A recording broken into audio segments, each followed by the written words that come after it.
Good morning mga kapatatas! Here are 5 more words na gusto ko ring matutunan mo. This is most common BPO terms, part 3. Number 1, promoter. Promoter ang tawag sa mga surveys ng customer mo kung saan nagbigay sila ng mataas na score. Usually 9 or 10, which is a symbol na maganda ang ginawa mo sa call. Number 2, detractor.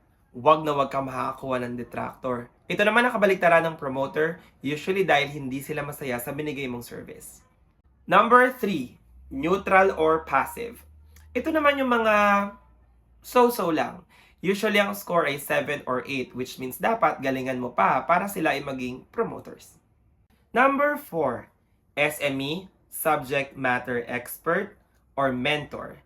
Ito naman ang mga floor walkers or mga individual na tumutulong sa mga baguhan para mas matutunan nila ang mga prosesong kanilang gagamitin sa pagko-calls.